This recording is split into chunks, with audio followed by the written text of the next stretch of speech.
Hello everyone, I'm back in the same area as yesterday, which again I'm not going to reveal the location of because it's a bit of a sensitive area and I don't want YouTube keywords to lead people here. But I have had a chance to explore today, and so I've actually prepared 3 compositions all within 50 meters of one another. I actually walked all around the area, but there are actually 3 shots that I thought worked well within close proximity of each other, and that's obviously a really useful process to go through, particularly if you're a beginner, to be able to scout out compositions before the light gets good, because then you can really take your time with your compositions and try to be precise. And then when the light gets good, you can actually just methodically move between the predetermined locations and get the shots that you're after. So that's pretty much what I'm going to do today. And I thought I'd start by just showing you those 3 shots. So this is the first shot behind me, but when I shot it earlier, it was a much cloudier atmosphere, and obviously we're expecting some better light. So that's the first shot.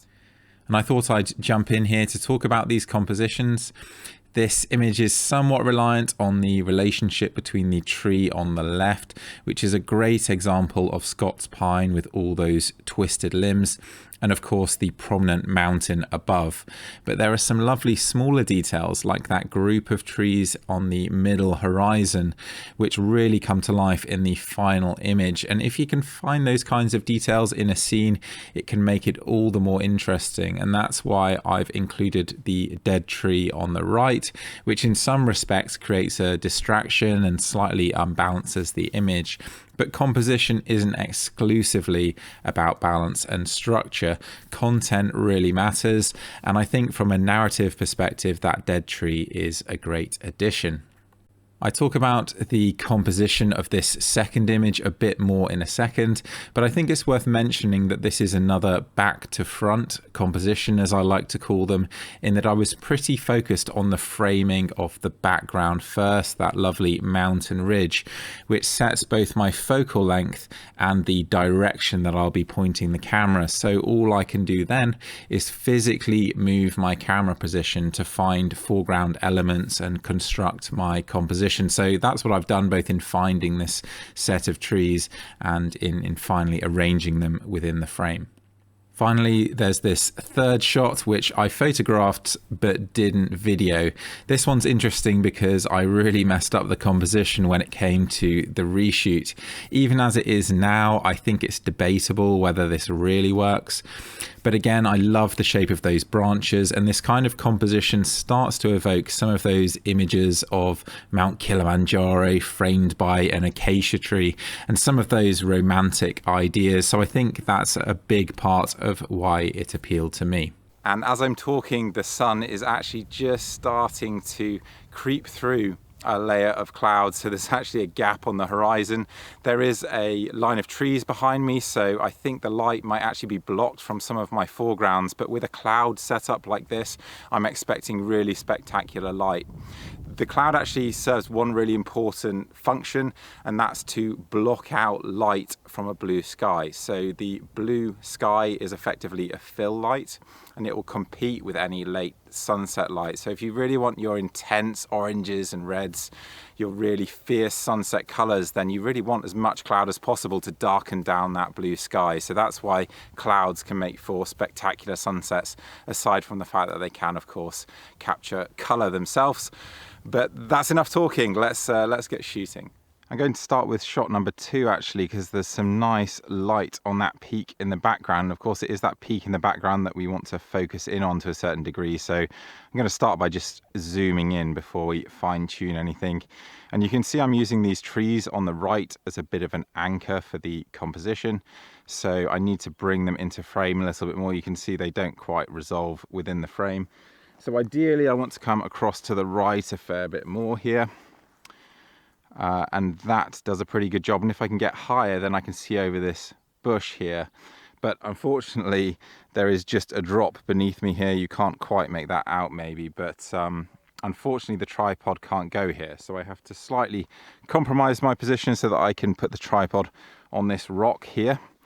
So I'm basically going to shoot something like this and then go a little bit wider. So I'm switching to a more panoramic format because I simply can't bring those trees in front of the mountain like I ideally would. This is pretty agonizing at the moment because it's actually 10 minutes since I recorded that last video. I thought the sun was just going to pop out, but actually the cloud keeps moving down as the sun does. So you can see there's more light on the hills here. But the longer I wait, the less likely it is that we're going to get light on these trees. So I'm really crossing my fingers that the sun's going to pop out soon. And there is that light, absolutely wonderful light. Shame it's not quite caught the trees as I would have loved it to, but it's really looking quite good. I'm sure that those trees on the right are going to look good when I actually come back on the computer screen and maybe just slightly lift the brightness of them, because that to me is a really beautiful scene. I love this photograph, and I think I love it more now than I did at the time. I think whilst this composition was obviously intentionally planned, there are some aspects to it that I hadn't really considered at the time that work particularly well in retrospect, and that mostly relates to the depth and scaling of the subjects. We have this visually strong but not too dominant group of trees in the near foreground on the right, then slightly more distant and smaller trees clearly separated on the left midground, then more distant trees still on the opposite side of the loch, and that creates the impression of depth through diminishing scale. And there's a nice layering effect going on there too, and this is definitely going to end up in my book. Shot number 2, and you can see that the bottom of those trees just doesn't have the sunshine. That's because of that hill I mentioned before, so it is just blocking the sun, but I still think this one works quite nicely. Might be worth returning to actually if the peak gets any sunlight on it, because I can imagine this with a shadowed foreground and the mountain lit up. Bit of a spoiler alert here, because the mountain did light up as I hoped and it did work better. But I thought I'd briefly talk about why I thought it might be better not only to have the mountain in sunlight, which should be pretty obvious, but also to have the foreground in shadow. And that's because I knew that with the foreground in shadow, it would separate from the backdrop, turning the tree into part of the setting for the wider scene, as opposed to a subject in its own right, as it is now in the sunlight. I think that on its own this shot does work just fine, but having these ideas for improvement whilst you are in the field might cause you to reshoot an image you already thought you had in the bag, so to speak, as opposed to moving on and finding something new, and that's certainly what I did here. And this is the final shot, and actually I'm not going to shoot this on a tripod. I'm going to make a final adjustment to this one, which is to basically raise it above my head like this. That's because I don't like that white stick in the bottom of the frame there. So I want to get the camera higher, but I don't have a tripod anything like tall enough to get that composition. So I'm shooting this handheld by pushing the ISO up to get a higher shutter speed. So I'm trying to achieve about a 50th of a second, because with IS and the sensor stabilization, that should give me a sharp image if I take a few. So here's the composition that I messed up, and the keen-eyed among you will have noticed that this is a very different composition to the one I showed you earlier. I think I'd assumed that this was the same shot I'd settled on, but actually in the original I included far more of that tree on the left, and I think that's actually really important. As it stands, the boughs of the tree are just sticking out of the edge of the frame, and it feels a bit ill-considered, but never mind. And now the reshoots begin, because I've just noticed that the light was catching those trees on the right again, so I'm reshooting this image, and I'm probably going to keep on plugging away at those other compositions as the light changes, just to see if I can improve upon what I've already got. The light in all of the reshot images was much warmer, which most of the time, at least for my preference, would result in better images. But in this specific case, I think that the original was better. So I'm going to compare them one on top of another so that you can see the differences clearly. The image on top is the earlier image, and you'll notice there's a bit more cloud cover, which creates a more pleasing sky, but also subtly improves contrast looking into the distance, because the haze in the shadows is not lit by a blue sky. You'll notice the mountain peak is more visible too, which is an important detail. I do think that's an important focal point in the image, even though it's comparatively small. But probably the most significant differences are in the trees. The lighting is a bit more vibrant in the bottom image and the canopy on the right is better, but in every other respect, I prefer the top version. The central tree has far better lighting, revealing the winding nature of those branches, and the trunks of the trees on the right and left are also nicely lit. And this makes a huge difference to the shot, particularly in the way it breaks up the darker bottom portion of the image.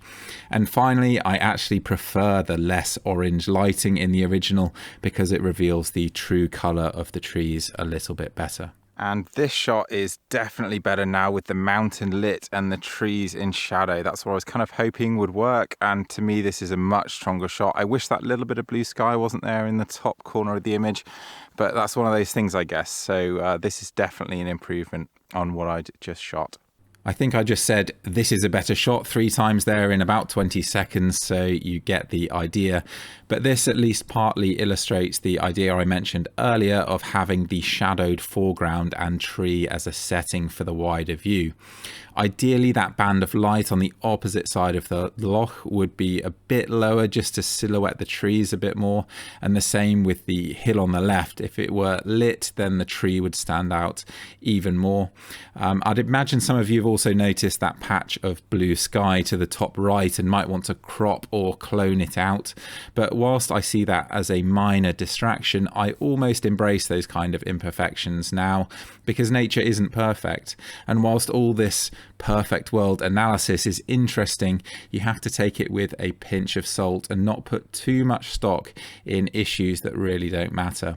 Ultimately, this is a photo that I'm really proud of, and I think what makes this scene particularly special is that exquisite light on the mountain, the way it reveals the form of the peak while still being nicely broken up by a couple of bands of shadow. And I'm also responding to what's happening with the lighting in terms of my framing here, because I'm actually going to zoom in, get rid of that bit of blue sky and really simplify. So make sure that the branches have that full framing effect and that I'm focused on the sunlit mountain there. I think the frame that I shot just before I'm recording this video is has the best of the light as well. So I think that was the right decision. And that very clearly wasn't the right decision to cut into that tree on the left so much and have these boughs sticking out of the edge of the frame just as I did earlier. And it's mildly annoying looking at the video and seeing that wider frame and just thinking how much better the scene would have been had I composed it differently. But nevertheless, I'm not sure that I would have actually liked it as much as my other shots. So I'll just forget about this one and move on, I think. And now that the shots are done and we still have some light, it's run around like a headless chicken time. So I've just shot this in a portrait format, and you can see the problem I've got with the tree on the right and the tree on the left. But I have just slightly repositioned it and I could just get one clear view through to those trees. So that's one shot done. Now I'm going to run down to the water, see if I can get something there as well. Firstly, it's probably worth saying just how fortunate I was to have a location like this to work with, because this unplanned bonus shoot at the end here was made a lot easier by the subject matter, which could hardly be better. Here is that portrait frame, which is a nice simple way of shooting this scene because it avoids any of the complications of the trees overlapping the mountains, which you'll see in a second. Unfortunately, although I didn't show you in the video, the views through the trees were pretty restricted at the top of the bank, which is why I went down to the water's edge. One thing I was already thinking at this point is that it would be good to shoot this scene in multiple formats. So that's what you'll see me do as I move position. And that is pretty nice too. Wow, the colours are pretty fantastic. The mountain there is absolutely glowing.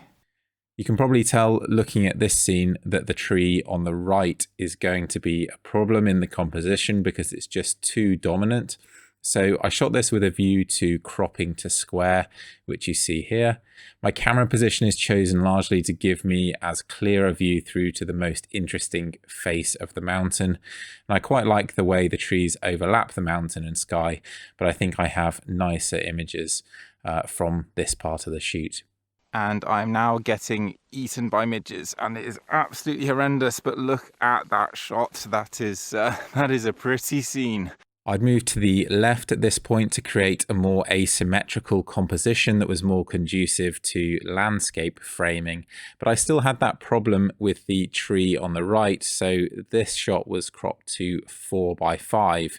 In fact, you can imagine that the entire thought process here is just to start with the square frame and gradually move to the left, and as I move to the left, shoot progressively more panoramic. I don't know if that's easy to visualize, but essentially the more I move to the left, the wider the scene becomes, and so the format effectively becomes narrower in terms of its ratio. And finally, just walking off to the left to reposition the mountain on the left edge of the frame relative to the trees, and the midges are still getting me, the buggers. This was the location I settled on to shoot a panorama, landscape frame and time-lapse, which is at the very end of this video. The panorama works moderately well, even though I had to chop the tops off the trees on the right. There's maybe a bit of a color clash with the green cyan colors of the grasses in the water and the rest of the image, but on the whole, I'm happy with how this came out. But moments later, a cumulus cloud started bubbling up and catching the light. And it's this final image from the shoot that I think is strong enough to be another book candidate. Although the mountain has almost lost the light at this point, the cloud more than makes up for that. The color, detail and texture are just incredible.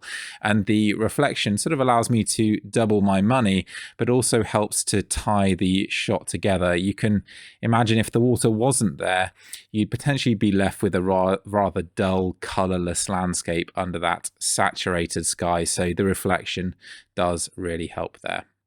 Okay, so that's it for what was a pretty incredible shoot. The light really did come, and I got those 3 shots, and maybe the reflection shots at the end were even better. I don't know until I've come back to review them.